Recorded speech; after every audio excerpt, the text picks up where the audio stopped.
நீங்கள் புது laptop computer வாங்க போகிறீங்களா இல்லை உங்கள் லேப்டாப் கம்ப்யூட்டர் சரி செய்யணுமா? மீன்ஸில் இருக்க ஸ்மார்ட் சிஸ்டம்க்கு கால் பண்ணுங்கள். 04427935803, மொபைல் 9962194022.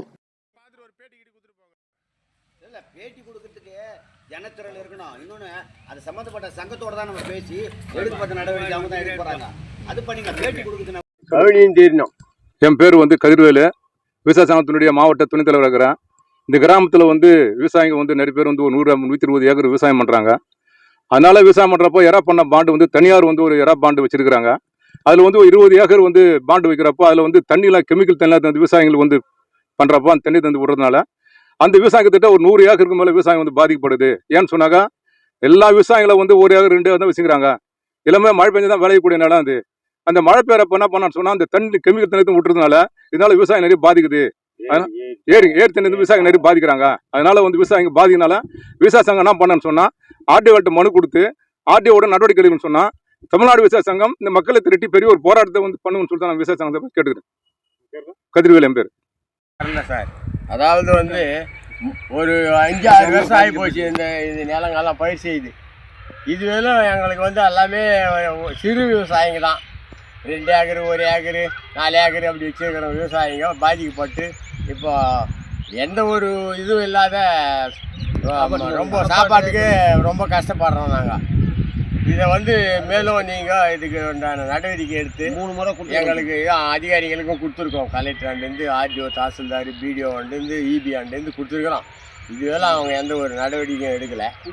குடி தண்ணி பாதிக்குது. அங்கே இருக்கிற குடிமக்களும் கிணத்துல உப்பு தண்ணி, அதாவது போர் போட்டாலும் உப்பு தண்ணி, அந்த ஏரி தாங்கல்ல ஆடு மாடு குடித்தாலும் வயிறு உப்பி செத்து போகுது. இதுவும் நாங்கள் பெட்டிஷன் மூலிமா கொடுத்துருக்குறோம். இதுவெல்லாம் இந்த அதிகாரிங்க எந்த ஒரு நடவடிக்கையும் எடுக்கலை. ஓகே, சங்கத்தை பலப்படுத்துறதுக்கு பார்க்கணும். என்ன சொன்னாக்கா இப்போ நீ சொன்னாக்கா 100 ஏக்கர் இருக்குன்னு சொல்கிறீங்க. 100 ஏக்கர் வச்சுக்கிறவங்க 10 பேர் தான் வந்துக்கிறீங்க. இப்போ நல்லா சொல்லணும். இப்போ சங்கன்றப்போ சங்கத்தோட நம்ம இணைஞ்சு பலமாக பண்ணால் தான் ஒரு போராட்டம் பண்ண தான் நடக்கும். இப்போ நான் கூட அவர்கிட்ட நான் பேசினேன். அவர் என்ன சொல்லிட்டாருன்னு சொன்னால் முதல்ல அவங்க விவசாய சங்கத்தில் பலமாக வர சொல்லு, ஆளுங்க வர சொல்லு. என்னென்ன விவகாரம் எல்லாத்தையுமே இப்போ எடுத்தலாம்னு சொல்லிக்கிறீங்க. டாக்குமெண்ட் இருக்குது, நான் எல்லாம் பார்த்துட்டேன். இப்போ என்ன பண்ணேன்னா அவர்கிட்ட சொல்கிறப்ப என்ன சொன்னார்னா தமிழ்நாடு விவசாயம் சார்பாக ஆர்டிஓட்ட முதல்ல ஒரு லெட்ரு ஒன்று கொடுக்கணும். முதல்ல ஆர்டிஓட்ட லெட்ரு கொடுத்துட்டு அவர் இந்த மாதிரி இது இவ்வளோ நல்லா பாதிக்கப்படுகிறாங்க, இது எரா பண்ண வச்சிருக்காங்க, பாண்டு வச்சு நல்ல விவசாயம்லாம் பாதிக்குது, கிட்டத்தட்ட ஒரு 200 விவசாயிகளாம் பாதிக்கிறாங்க, ஏரிங்களை தண்ணி பாய்ச்சிக்கிற பிரச்சனை இருக்குன்னு சொல்லிட்டு ஒரு லெட்ரு தரனா இருக்கும்.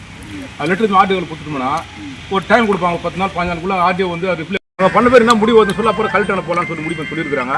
நீங்கள் அந்த லெட்டர் என்ன பண்ணா நாளைக்கு வர சொல்லியிருக்காரு. அவர் நீ ஒரு 3 பேர் வாங்க, அவர் லெட்டர் பேர்ல மாநில லெட்டர் பேர் கொடுப்பாரு. அவர் வரோம்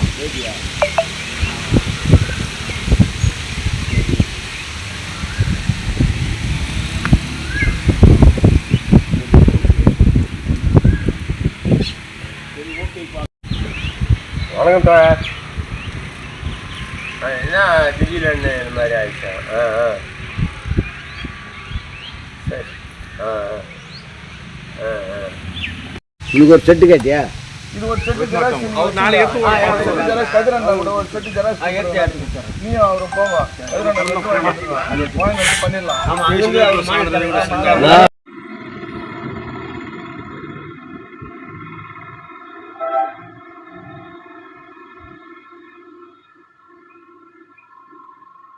அந்த பக்கம் இருந்தானா அந்த அது எடுத்தா தான் நல்லா இருக்கும். ஆமா பெரிய பாட்டு இதெல்லாம் கூட ரன் பண்ண கூட இருக்கு. இந்த ஃபுல்லா காலி சார். இந்த பக்கம் ஜெட்டி பார் அது வரைக்கும் எல்லாமே கிடையாது. எல்லாம் ஒண்ணுமே கிடையாது. தாங்கற வரைக்கும் அதுல இருந்து அப்படியே அந்த பனஞ்சால அதோ அந்த கரை அதான் தாங்கற. லைனா நில்லுங்க.